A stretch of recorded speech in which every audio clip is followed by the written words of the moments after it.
importância que a gente tem que dar para a educação, para as ferramentas, para o ensino de maneira geral.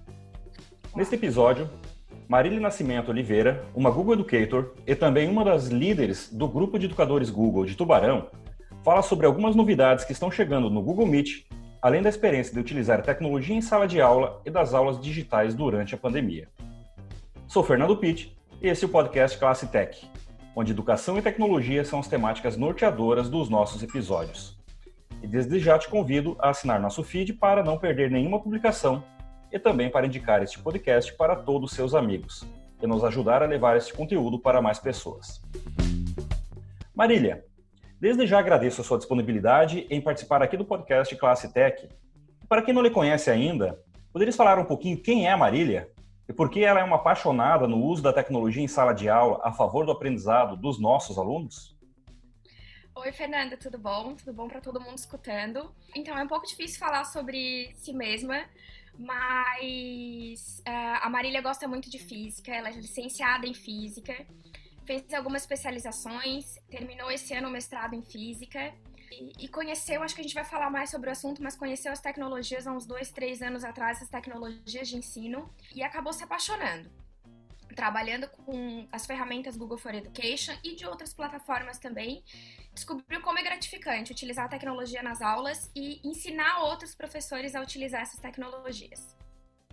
Marília, você como uma Google Educator, uma professora certificada Google for Education e também líder aqui do grupo de educadores Google em Tubarão, junto com o professor Muriel, né? E acho que vocês têm conduzido aí um trabalho magnífico. Você tem buscado aprendizado também em outras ferramentas além do Google? Tem buscado certificação, buscado aprender além do Google?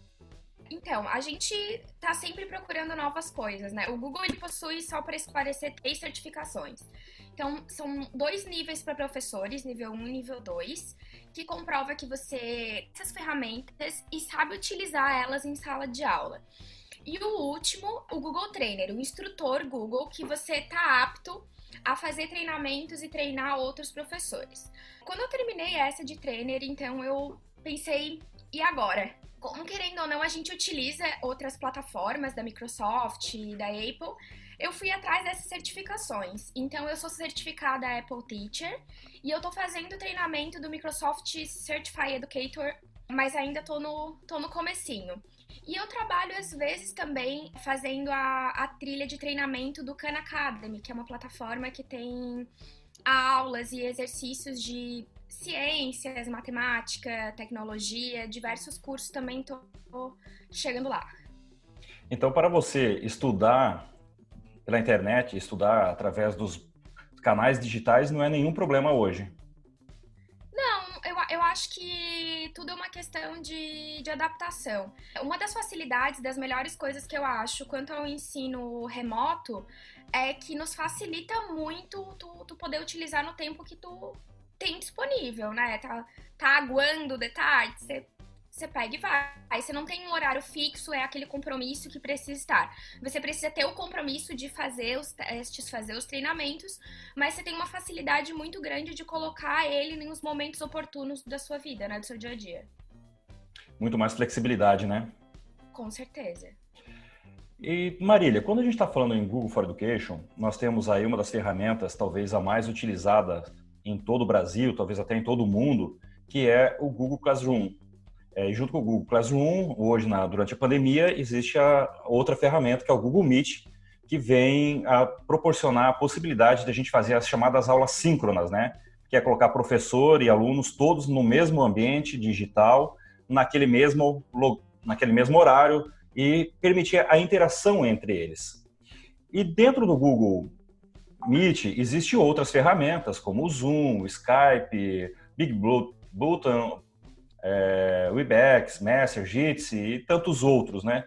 Por que hoje, quando a gente fala em questão educacional, o Google Meet ele se destaca em relação aos demais? Bom, sou suspeita para falar que trabalho muito com as ferramentas do For Education, mas no meu ver, quando a gente entrou ali no problema da pandemia, o Google começou a liberar mais recursos na plataforma For Education dele. Então, por exemplo, o nosso Meet, a gente consegue colocar muito mais alunos ali dentro. O Zoom, se eu não me engano, mais ou menos 100 pessoas. O Meet tá liberado, mesmo em conta pessoais, até 250 pessoas. O Zoom, alguns computadores, né? Você precisa baixar o aplicativo. Eu noto que os alunos têm mais dificuldade de entrar no Zoom também. Talvez porque os nossos alunos, principalmente os da escola que eu trabalho, do ensino médio, eles já são acostumados a utilizar as ferramentas Google. Então, eles já têm essa facilidade com as ferramentas do Gmail ali. E uma coisa que eu acho muito importante é que as escolas que trabalham com a For Education têm uma segurança maior para os alunos, para os professores, porque essas contas são todas ligadas, né, à instituição. Então, eu acho que fica muito mais seguro para todos os usuários. E quando a gente fala em Google Meet, pensando especialmente aí na questão de atualizações ou a questão de funcionalidades, muitos professores nos utilizavam até muito pouco tempo atrás várias extensões. Só que acabou que na última semana ou nas últimas semanas o Google acabou removendo, revogando. Por que isso aconteceu? Então, no decorrer dos problemas da pandemia, aumentou muito a utilização. A gente teve, logo no começo da pandemia, um problema com o Zoom de roubo e segurança de dados. E depois, eu acho que isso despertou, né, abriu os olhares de todo mundo e de todas as plataformas. E então, com essa questão de segurança, de roubo de informações, o Meet ali, as ferramentas Google, eles decidiram, em vez de colocar essas extensões, eles mesmos fornecerem dentro da própria plataforma. Então, por exemplo, o grid, agora dentro do próprio Meet, você consegue mudar o layout de visualização e colocar uma visualização em blocos, que é exatamente igual ao grid. Uma outra extensão também que a gente usava muito, que eram os bonequinhos que levantavam a mão, batiam palminha, tem no Zoom também, se eu não me engano. E agora vai estar no Meet, que é o levantamento da mão, né? Ele vai integrar também o quadro colaborativo, o Jamboard, que é um quadro que tem dentro das ferramentas Google, que tu consegue desenhar, consegue escrever, consegue botar imagens. Então, ele vai colocar isso nativo dentro do Meet. Ele vai aumentar a quantidade de pessoas que tu consegue ver nessa visualização de mosaico. Eu acho que antes eu falei blocos, mas é mosaico. Você vai conseguir ver até 49 participantes. E a gente tem algumas funções que eles estão aumentando quanto à acessibilidade. Então, a legenda, por enquanto, se eu não me engano, tem só em algumas línguas, tipo inglês e algo assim. Agora eles vão colocar legendas em outros idiomas para aumentar, né, essa acessibilidade. E qual a grande diferença entre ser uma extensão e ser uma funcionalidade nativa do aplicativo? Pra gente como usuário, então, estando ali dentro do próprio Meet, é muito mais fácil de localizar as extensões, de abrir elas e de utilizar na própria sala, né? Pelo menos o meu ver como professora, facilita bastante. E a questão de segurança? Eu vejo que a questão de segurança, ela até tem, a gente vai ter algumas atualizações do próprio Meet com a questão de segurança também, né? Eles vão limitar, eles chamam, quando a pessoa tenta entrar na reunião, eles chamam de bater na reunião. Então, a pessoa só vai poder bater, pedir para entrar 2 vezes. Se o professor negar, ela não consegue mais tentar entrar. E se o professor retirar esse aluno da sala, ele não consegue tentar entrar novamente. Tá acontecendo um problema no Meet, que às vezes você lança o link da reunião e os alunos conseguem entrar antes do anfitrião, antes de você. Vou mexer nisso pro moderador ter que ser a primeira pessoa a entrar, para os alunos não conseguirem entrar antes do professor. E também uma função nova, que é quando a reunião acaba, a gente precisa sempre ter o cuidado de tirar todos os alunos um por um, que às vezes ficam ali. Então vai ter uma nova atualização que permite o professor a remover todos os alunos ao mesmo tempo. E vai ter uma também que vai impedir de contas anônimas entrarem, que é uma questão muito forte da segurança. Principalmente as escolas que estão utilizando com os alunos, eu vejo que é muito fundamental elas terem esse pacote Google for Education. Porque o que acontece? A escola consegue fornecer para cada aluno uma conta institucional, né, educacional. Então, quando o aluno vai tentar entrar no Meet, se já está na agenda dele, já está com o e-mail da escola, ele vai entrar direto e você consegue, né, de acordo com a plataforma ali, administrador, você consegue ver tudo que o aluno faz. Então, aconteceu problemas em diversas escolas de alunos estranhos entrando. Então, essa conta educacional, ela facilita muito essa questão de segurança para os alunos e para o professor. Esse é um dos motivos, então, pelo qual as escolas elas devem aderir à plataforma Google for Education. Não apenas usar as ferramentas com a extensão Gmail, né?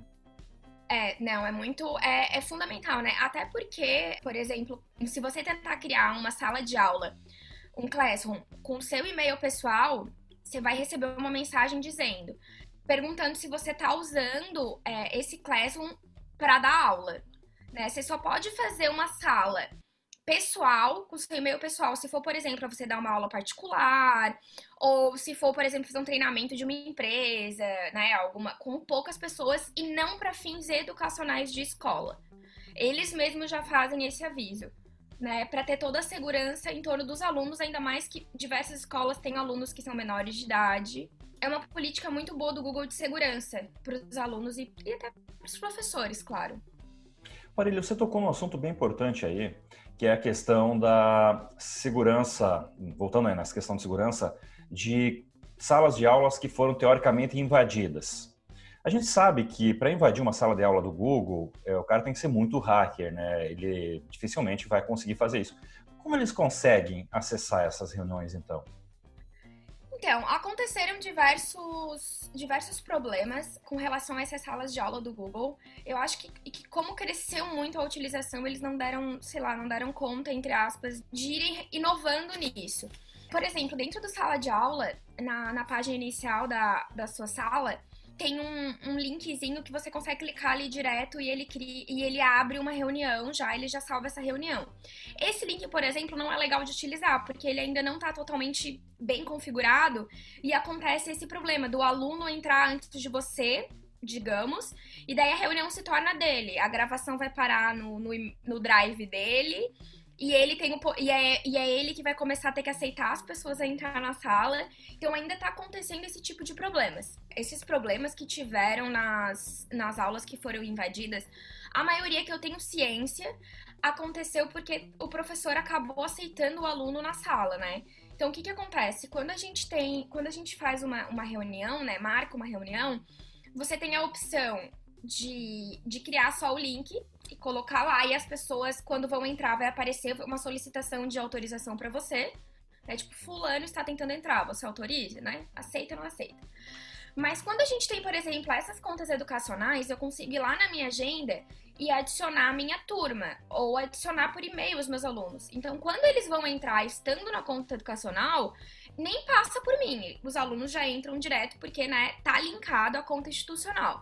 Então, no meu conhecimento, houve problema nas contas em que em que o professor aceitou o aluno entrar, tanto como nesse problema dele tentar entrar anônimo, quanto ele entrar com uma conta fake, né? Fez um e-mail aleatório, colocou, às vezes, a maioria desses casos aconteceu deles colocarem o nome de algum funcionário da escola ou de algum aluno da escola, da mesma sala, por exemplo.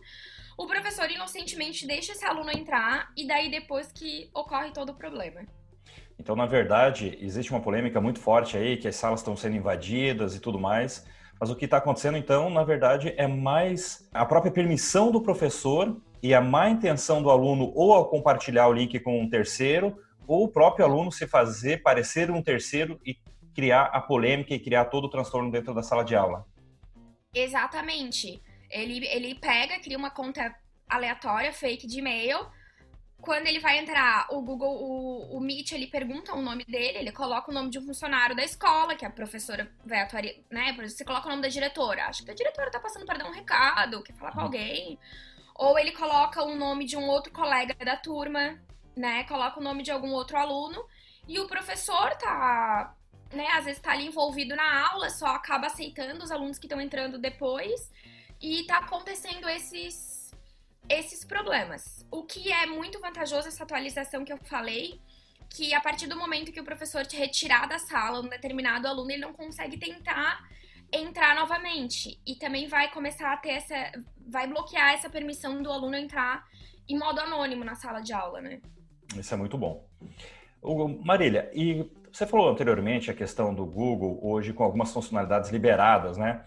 Durante a pandemia, ele acabou liberando algumas funcionalidades, inclusive o Google Meet para usuários normais, inclusive para criar salas, né? Antes que eram restritos aos assinantes. Essa permissão ela vai ficar eterna a partir de agora? Tem prazo para acabar? Nós que temos o nosso Gmail comum, que temos lá a opção de ir lá criar uma reunião via Meet, vamos continuar tendo essa funcionalidade depois?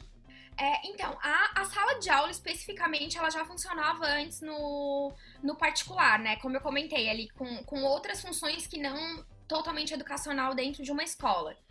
O que mudou ali na atualização, meio que juntou a pandemia com a atualização do Google, de juntar o Hangout e o Meet, né? Aí agora o nome dele é Hangout Meet. A gente chama só de Meet, mas ele tem um nomezão grandão. Então, a Google liberou por enquanto até 30 de setembro de 2020, desse ano, que todas as contas de G Suite, elas têm acesso ao Google Meet. Ele aumentou, antes eram, se eu não me engano, 100 participantes, agora ele liberou para 250 participantes. Lembrando, na conta pessoal, né? A conta educacional já é outra configuração, né? Já permitia. Além disso, ele liberou nas contas pessoais também a gravação da reunião e a transmissão dela. Depois de 30 de setembro, tecnicamente, volta aos recursos normais, né? Cada tipo de conta com a sua licença e termina essa permissão para as contas pessoais. Talvez no decorrer do ano ainda, de acordo com o desenvolvimento da pandemia, eles liberem por mais tempo, porque eles perceberam, né, que o Meet, as ferramentas Google estão sendo utilizadas no mundo inteiro para a questão educacional, né? Tá sendo muito fundamental e muito importante para todos terem acesso. Obviamente, a gente sabe que enfrentamos em diversos lugares problemas sem ter internet, sem ter computador, né? Um outro problema à parte, mas os que têm acesso, a gente tem utilizado bastante essas ferramentas.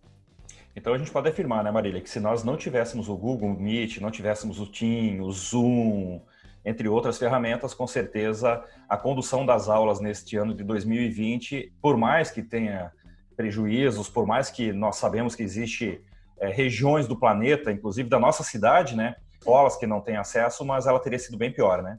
A escola do ensino médio que eu trabalho ali, o Senai, o SESI Senai, eu vejo que a gente foi muito, não vou dizer privilegiado, que ninguém é privilegiado durante uma pandemia, mas a gente deu muita sorte, entre aspas, porque os professores e os alunos, eles já conheciam a ferramenta, a gente já utilizava em sala de aula, os professores já tinham treinamento, os alunos já tinham os e-mails e já sabiam mexer na ferramenta.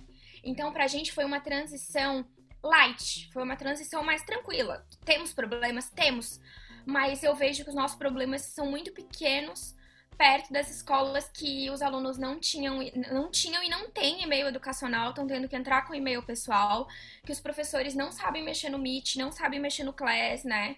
Eu não vejo como culpa dos professores, eles na realidade eles nunca receberam treinamento, nunca foi fornecido para eles, vamos sentar, vamos aprender. E os alunos enfrentam muita dificuldade também. A gente tem aluno que não sabe mandar um e-mail. Então, tanto os professores quanto os alunos precisam dessa formação, precisam desse acompanhamento em saber mexer nas ferramentas. Você entrega um celular para um anjo, ele vai saber entrar no Facebook, no Instagram, no YouTube. Mas pede para ele entrar no Classroom. Meu Deus! Então, eles precisam também desse acompanhamento, desse treinamento para utilizar as ferramentas.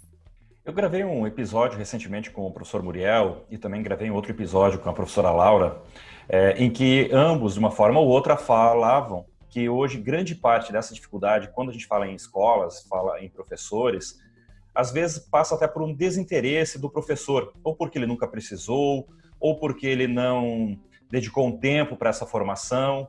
E você que trabalha, Marília, também numa universidade, percebe que na universidade também acontece isso, ou apenas nas escolas da rede fundamental e do ensino médio, que a gente percebe professores com mais dificuldade e não tão familiarizados com as tecnologias? Dentro da faculdade foi um pouco diferente do que daquela escola de ensino médio. A gente utiliza até outra ferramenta, a gente utiliza o Zoom na universidade. No meu ver, não sei se é uma professora defendendo professores, mas eu acho que não necessariamente desinteresse por parte do professor. Grande parte dos professores de escola pública trabalham num lugar que às vezes não tem giz para escrever no quadro. Quem dirá tecnologia para ele dar aula.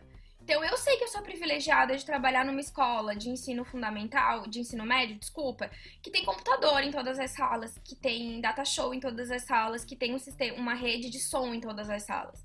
Então, isso nos motiva a querer usar, a gente recebe treinamentos. Então, isso motiva os professores. Quando ele está dentro de uma escola que não motiva a utilização das ferramentas, que não tem recurso para a utilização das ferramentas, então ele acaba não tendo acesso, não conhecendo, ele nem sabe das possibilidades que tá aí.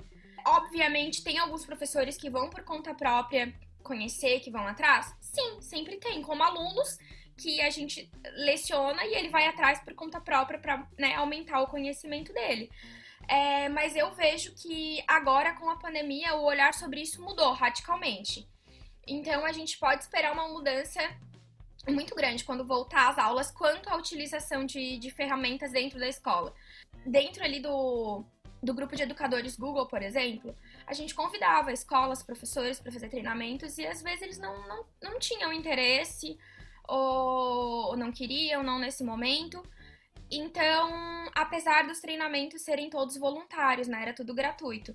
Eu imagino que agora, pós-pandemia, isso mude. As escolas procurem mais pessoas que tenham capacidade de fazer esses treinamentos, porque eles viram que é muito complementar às aulas esses recursos, né? Ele não substitui o professor jamais, mas ele complementa muito o nosso ensino. Tá uma cultura geral de falar que as aulas estão em EAD.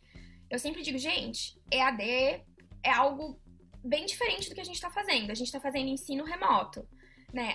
O professor tá online com vocês, naquele horário, dando aula ao vivo, tirando as dúvidas, ou o professor manda a gravação da aula, mas depois entra online, fala com vocês.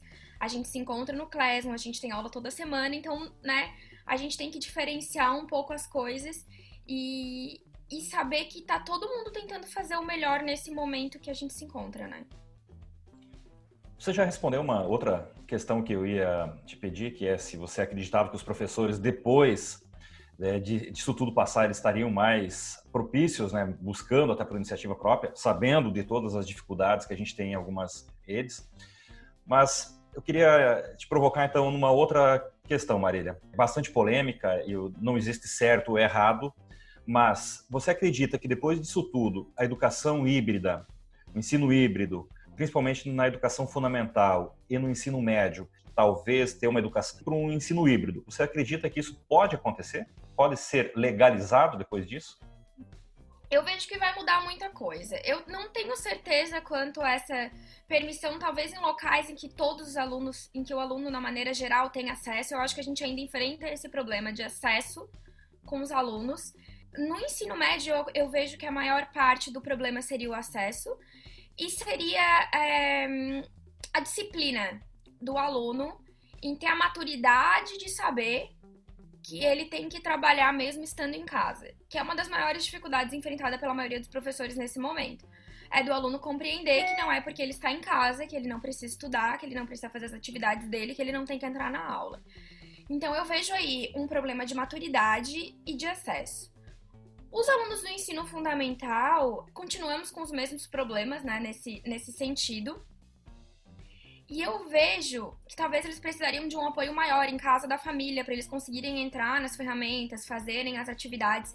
Então, eu sinceramente não vejo nesse momento, assim mesmo, nesse retorno, quem sabe daqui a uns bons anos, eu acho que por lá é que eles vão começar a liberar. Eu acho que a gente vai num degrau, eu acho que nesse momento de volta, as escolas e redes de ensino vão começar a investir mais na tecnologia e no treinamento dos professores e dos alunos.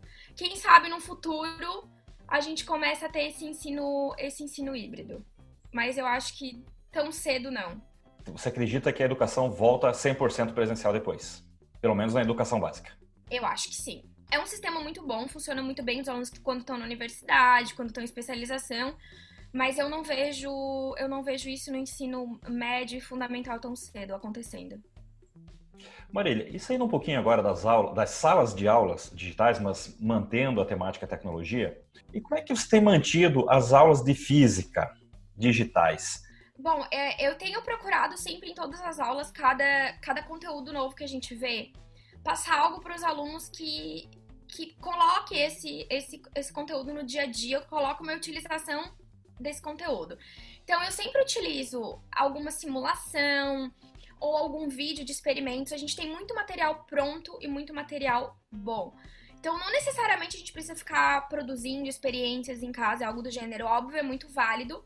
Às vezes, eu passo um roteiro com coisas que os alunos têm em casa, com papel, plástico, essas coisas assim que ele consegue encontrar em casa, ele consegue fazer, consegue bater fotos, consegue fazer um relatório, um vídeo.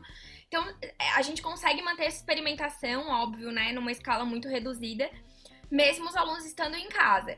Eu vejo as simulações muito fundamental também. Às vezes, quando não tem tempo de passar essa simulação para cada aluno fazer o seu, porque nem todos eles conseguem assistir a aula, por exemplo, no computador. Às vezes, os alunos precisam utilizar o celular, aí a simulação não roda e coisas assim.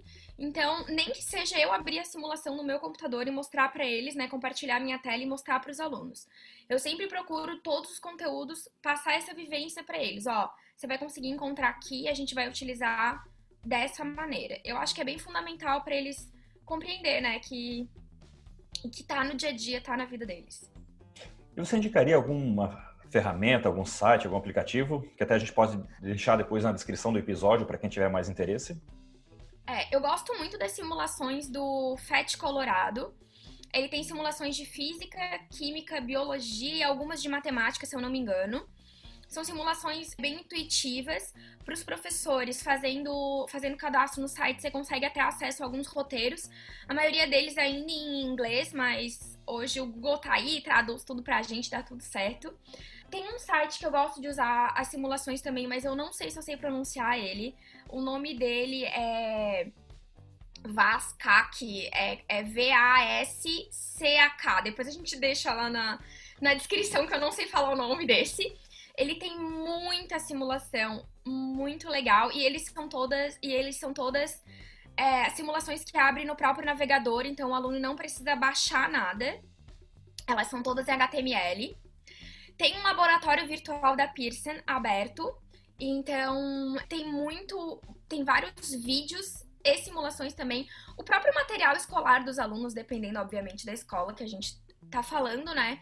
Mas lá na minha escola de ensino médio, o material escolar dos alunos já tem bastante vídeo e bastante simulação que a gente pode pedir para os alunos verem. E tem um chamado Ludoteca, do Ciência à Mão, que tem vídeos, tem algumas simulações e tem vários experimentos com materiais do cotidiano que o aluno consegue fazer dentro de casa, né? Facilmente. Esses são os meus preferidos. Legal, vamos deixar eles na descrição do episódio. Marília, na última semana eu tive aqui no Classe Tech também um convidado, que é o nosso amigo Pedro Gonçalves. E o tema que nós tratamos com ele foi o uso de podcasts na educação. O Pedro, para quem não conhece, ele é o host do Pêssego Podcast, que é voltado para entrevistas, sociedade, literatura. Mas lá na fala com o Pedro, a gente conversou sobre o uso de podcasts na sala de aula, como também um instrumento de ensino-aprendizagem. Como é que você vê isso? É possível? Existe, você, enquanto professora de física, conhece algum que poderia indicar para nós também que vale a pena os nossos alunos e professores seguirem? Então, eu sou bem fãzinha de podcasts também. Eu gosto muito de escutar o SciCast. Ele pega assuntos envolvendo ali física, química, matemática e ajuda a entender esses temas, né, e explicações mesmo.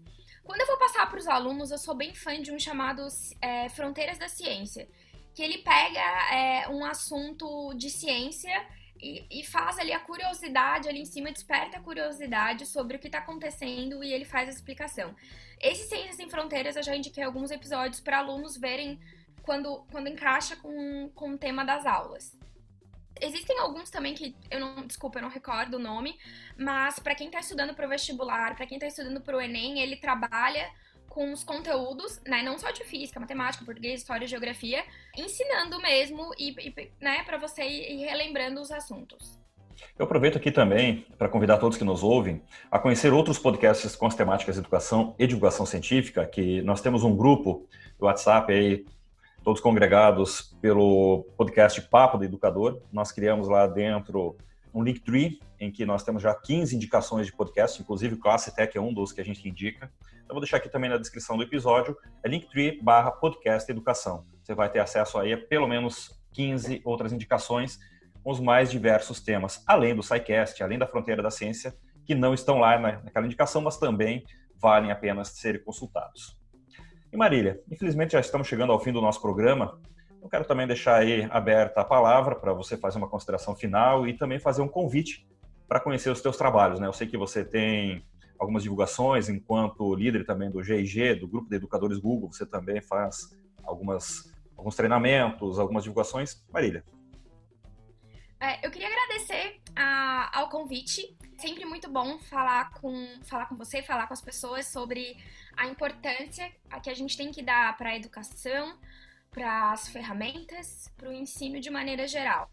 Assim como o Fernando falou, eu trabalho com essas ferramentas, eu faço treinamento de professores, então eu tenho umas ferramentas que eu faço as divulgações. Eu vou deixar meu Linktree também depois lá embaixo, mas é /prof_Marília. Você me encontra também no Instagram, no Facebook. Então lá no Instagram tem diversas postagens de treinamento dos professores, dicas de ferramentas. Às vezes eu vou falar mapa mental, eu coloco uns trabalhos de alguns alunos lá que a gente já fez, já utilizou para mostrar que dá de fazer.